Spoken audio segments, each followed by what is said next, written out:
Você sabia que existe um livro na Bíblia chamado Números? É sobre ele que nós vamos falar hoje aqui no Em Frente.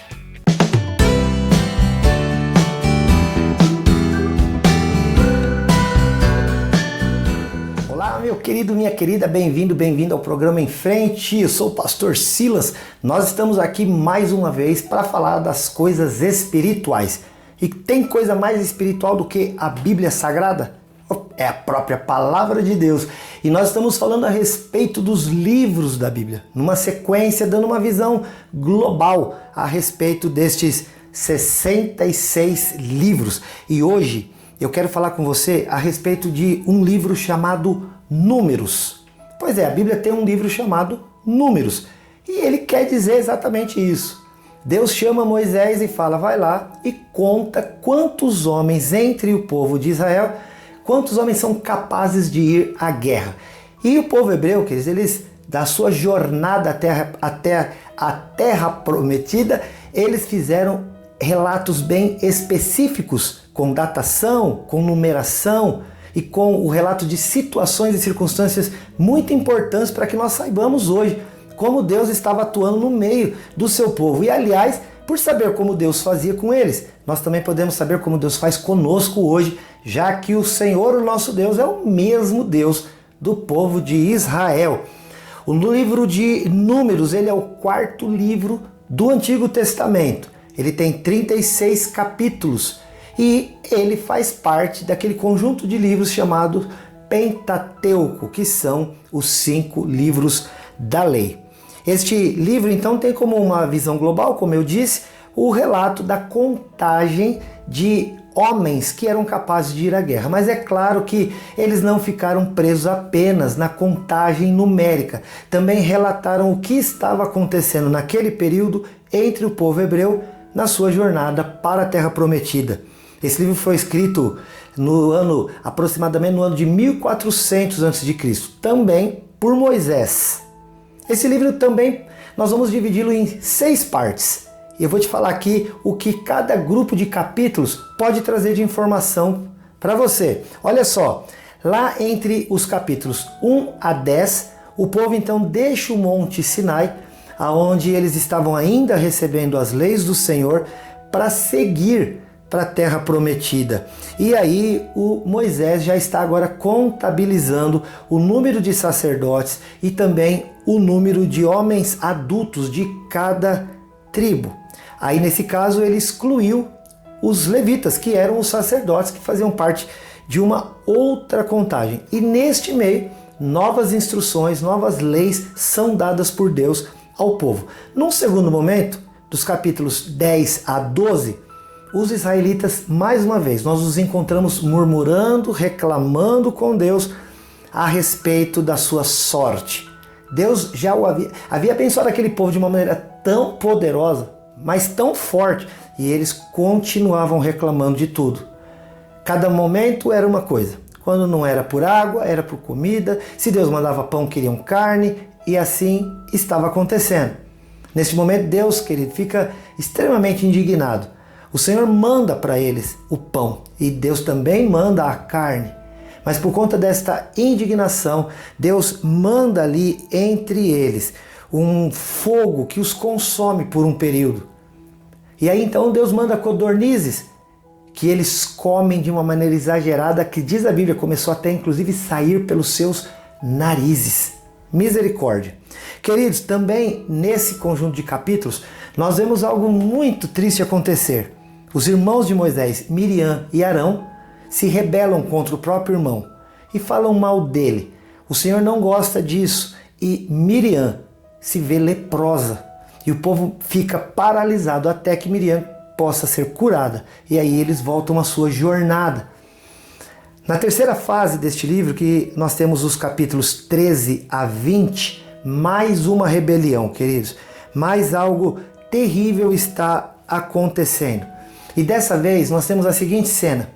Moisés separa 12 homens, que ele dá o nome de espias, e envia à terra prometida. E diz para eles, vão lá, verifiquem como é a terra, o que ela tem, o que ela produz, e venham nos contar.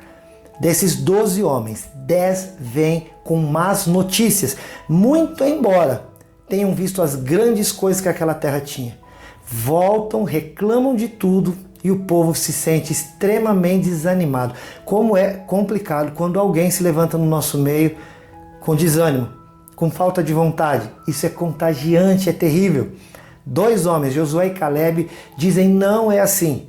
Nós somos capazes de entrar e conquistar aquela terra. Mas o povo não dá ouvidos e, infelizmente, queridos, eles ficam murmurando e reclamando. A coisa é tão assim que, no final da história, sabe quem vai entrar na terra prometida? Somente Josué e Caleb. E ali Deus anuncia: já que vocês vão andar reclamando, murmurando, saibam de uma coisa: o período de jornada que vocês terão daqui até lá vai durar 40 anos. No quarto momento deste livro, o livro de Números, do capítulo 20 e o capítulo 21, eles estão agora passando por Moabe. E neste momento o rei de Moabe, Balaque, fica extremamente assustado, temeroso de que aquele povo grande que era o povo de Israel, o povo hebreu, pudesse entrar e dominar as suas coisas, dominar o seu país. Então ele chama Balaão e diz a Balaão: vai lá e amaldiçoa este povo antes que eles entrem na minha terra. Balaão ganha dinheiro para isso e faz essa tentativa. Mas a palavra de Deus diz, querido, que contra o povo de Deus não existe encantamento. Porque aquele que é abençoado por Deus jamais poderá ser amaldiçoado. E aí Balaão vai com a sua jumenta até onde o povo está acampado e no meio do caminho Deus manda um anjo para alertá-lo: não faça isso. Mas o Balaão não vê o anjo. Quem vê o anjo é a jumenta de Balaão, aquela que o está carregando até o lugar em que ele está indo. E ali acontece um milagre. A jumenta começa a falar e a reclamar com Balaão do que ele está fazendo, que foi algo surpreendente. Mas infelizmente, o povo de Israel, ao passar pela terra de Moabe, acaba se entregando à prostituição espiritual e se entrega à idolatria. Foi terrível. O Senhor não se agradou disso, a ponto de fazer com que 24.000 homens daquele lugar acabem morrendo por conta de tudo o que estava acontecendo, queridos. Para que eles pudessem ser curados, já que qual foi a reação de Deus? Deus enviou ali serpentes abrasadoras que picavam o povo e que ficavam mortos pelo caminho, para que eles pudessem ser curados. Deus manda Moisés construir uma serpente de bronze. Moisés levanta aquela serpente que, quando ela é fixada, quando o povo fixa o olhar nela, eles então podem ser curados. Foi uma estratégia de Deus que prenunciava a vinda do seu Filho Jesus Cristo, que naquela cruz seria visto por todos e poderíamos todos, inclusive até hoje, olhando para a cruz, receber a cura dos nossos pecados, já que foi por conta da rebelião, ou seja, do pecado contra Deus, que tudo isso estava acontecendo. Em mais um momento, numa quinta parte deste livro, no capítulo 22 a 32, querido, ali acontece mais uma coisa bastante complicada. O povo de Israel continua murmurando, continua reclamando para com Deus. E isso desagrada ao Senhor. E mais uma vez este povo se encontra destruído por conta da não obediência. Como é terrível!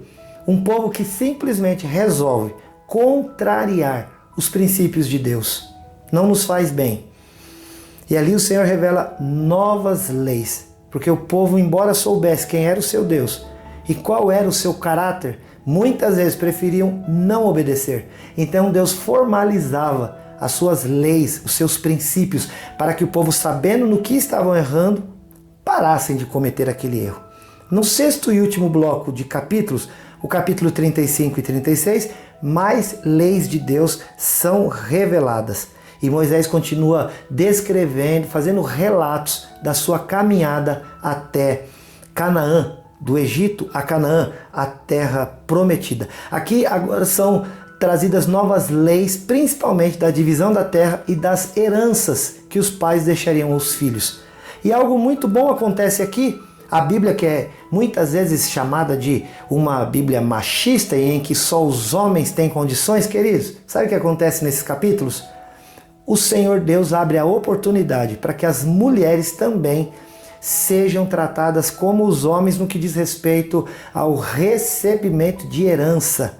E essa desigualdade que poderia haver entre o povo cessa, porque este é o nosso Deus. Está aqui o relato do livro de Números. Nós estamos aqui no programa Em Frente fazendo essa visão global a respeito dos 66 livros da Bíblia. Hoje falamos a respeito do livro de Números, no próximo programa falaremos de Deuteronômio, o último livro do Pentateuco. Não perca por nada. E como fazer para não perder? Primeiro fica ligado aqui na programação da TV Cultura, no canal 27.1, porque nós estamos aqui todos os dias, segunda a sexta-feira, às 2 da manhã e também às 1h30 da tarde. Além disso, você pode não perder a programação entrando lá nas nossas redes sociais e participando delas, tanto no Facebook quanto no Instagram e também no YouTube. Todas elas têm o mesmo nome, Em Frente Responde. Vai lá na pesquisa destas redes sociais e nos procure lá, Em Frente Responde. Você vai ver uma fotinho minha lá e lá você pode no Facebook curtir, lá no Instagram você segue e lá no YouTube você não deixa de se inscrever no canal. Clica num botão que tem lá embaixo, é um botão vermelho escrito inscrever-se. Também tem um sininho, clica lá para você não perder as notificações. Gostou desse vídeo? Dá um joinha e compartilha com muita gente. Caso você queira fazer algum comentário, é livre para fazer, querido. Aí você pode fazer isso lá no nosso WhatsApp no 439-91475007. Eu vou ter a maior alegria de responder para você. Tá bom? Marca o horário aqui com a gente e vem para IPI de Rolândia. Olha, estamos encerrando esse vídeo. Não perca o próximo e eu vou deixar aqui um recado qualquer. Eu te amo em Jesus. Que Deus te abençoe e até o próximo, se Deus quiser. Tchau!